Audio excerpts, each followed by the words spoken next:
Assalamualaikum warahmatullahi wabarakatuh. Salam guru penggerak. Halo sahabat penggerak, perkenalkan saya Dodi Ciptadi, calon guru penggerak angkatan 11 dari SD Negeri Pangabatan 6, Kecamatan Bantar Kawung, Kabupaten Brebes. Pada video kali ini, saya akan memaparkan koneksi antar materi modul 1.1, kesimpulan dan refleksi pemikiran Ki Hajar Dewantara. Pendidikan dan pengajaran adalah dua hal yang berbeda. Pengajaran adalah proses pendidikan dalam memberi ilmu untuk kecakapan hidup anak secara lahir dan batin. Sedangkan pendidikan adalah memberi tuntunan terhadap segala kodrat yang dimiliki anak agar ia mencapai keselamatan dan kebahagiaan yang setinggi-tingginya, baik sebagai manusia maupun sebagai anggota masyarakat.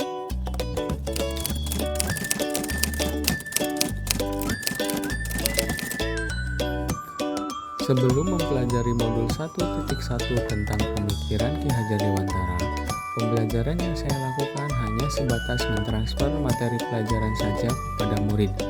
Lalu, saya hanya melihat hasil evaluasi sebagai hasil akhir kemampuan anak didik saya. Selain itu, saya beranggapan bahwa pembelajaran itu harus terpusat pada guru dan anak didik saya hanya menjadi objek pada proses pembelajaran. Saya juga tidak peduli dengan pemahaman murid, apakah murid saya sudah paham atau belum terhadap pelajaran yang saya berikan. Yang penting materi pelajaran telah selesai saya berikan.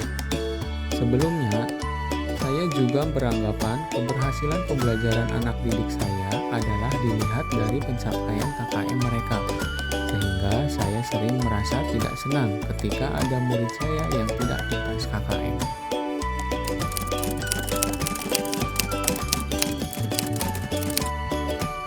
Namun, setelah mempelajari modul 1.1 tentang pemikiran Ki Hajar Dewantara, saya menyadari bahwa yang saya pikirkan dan lakukan selama ini tidaklah tepat.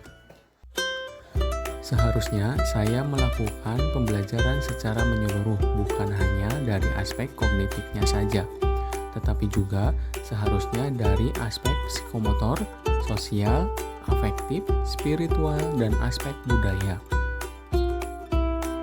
Selain itu juga yang seharusnya ialah murid sebagai subjek pembelajaran, bukan sebagai objek pembelajaran, di mana dalam hal ini murid harus diberikan kebebasan dalam berekspresi, berpendapat, dan berkreasi dalam proses pembelajaran. Dan seorang guru seharusnya hanya berperan sebagai fasilitator dalam pembelajaran. Selanjutnya, pada proses pembelajaran berlangsung, seorang guru haruslah sabar, ikhlas agar terwujud pembelajaran yang menyenangkan dan terciptanya pembelajaran yang berpihak pada murid. Lalu, seorang guru juga harus memahami karakter dari setiap murid, karena setiap anak itu memiliki kelebihan dan kekurangan yang berbeda-beda. Seorang guru juga harus bisa menghargai perbedaan karakter muridnya, sehingga mereka dapat tumbuh sesuai dengan kodratnya.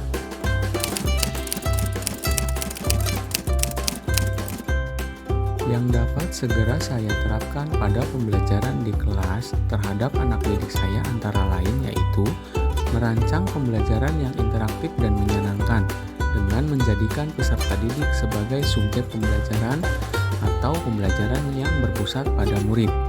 Berikutnya, saya akan menerapkan pembelajaran abad 21, yaitu berpikir kritis, kreatif, komunikatif, dan kolaboratif.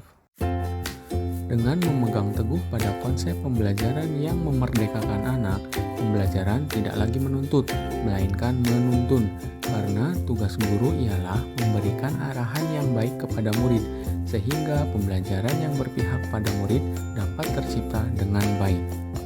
Sekian yang dapat saya sampaikan dalam video kali ini. Saya ucapkan terima kasih banyak.